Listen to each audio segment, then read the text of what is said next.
Chapter 4. And the children of Israel again did evil in the sight of the Lord when Ehud was dead.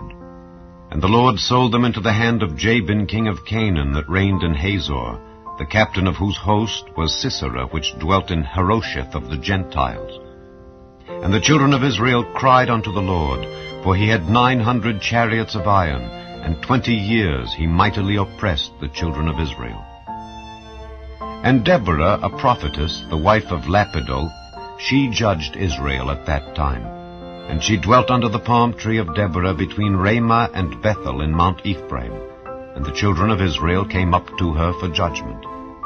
And she sent and called Barak the son of Abinoam out of Kedesh Naphtali, and said unto him, Hath not the Lord God of Israel commanded, saying, Go and draw toward Mount Tabor, and take with thee 10,000 men of the children of Naphtali and of the children of Zebulun? And I will draw unto thee to the river Kishon Sis-era, the captain of Jabin's army, with his chariots and his multitude, and I will deliver him into thine hand. And Barak said unto her, If thou wilt go with me, then I will go, but if thou wilt not go with me, then I will not go.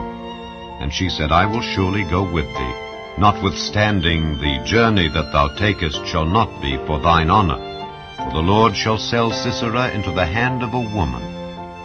And Deborah arose, and went with Barak to Kedesh. And Barak called Zebulun and Naphtali to Kedesh, and he went up with 10,000 men at his feet, and Deborah went up with him. Now Heber the Kenite, which was of the children of Hobab, the father-in-law of Moses, had severed himself from the Kenites, and pitched his tent unto the plain of Zaanaim, which is by Kedesh. And they showed Sisera that Barak the son of Abinoam was gone up to Mount Tabor. And Sisera gathered together all his chariots, even 900 chariots of iron, and all the people that were with him, from Harosheth of the Gentiles unto the river of Kishon. And Deborah said unto Barak, Up, for this is the day in which the Lord hath delivered Sisera into thine hand. Is not the Lord gone out before thee? So Barak went down from Mount Tabor, and 10,000 men after him.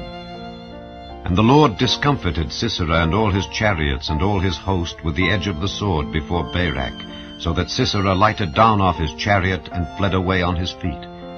But Barak pursued after the chariots and after the host unto Harosheth of the Gentiles, and all the host of Sisera fell upon the edge of the sword, and there was not a man left.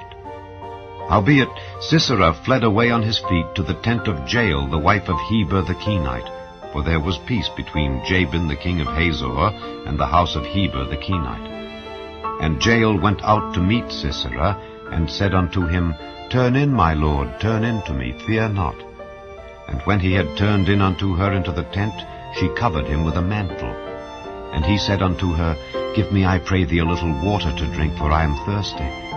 And she opened a bottle of milk, and gave him drink, and covered him. Again he said unto her, Stand in the door of the tent, and it shall be, when any man doth come and inquire of thee, and say, Is there any man here?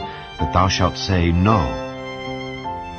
Then Jael, Heber's wife, took a nail of the tent, and took an hammer in her hand, and went softly unto him, and smote the nail into his temples, and fastened it into the ground, for he was fast asleep and weary.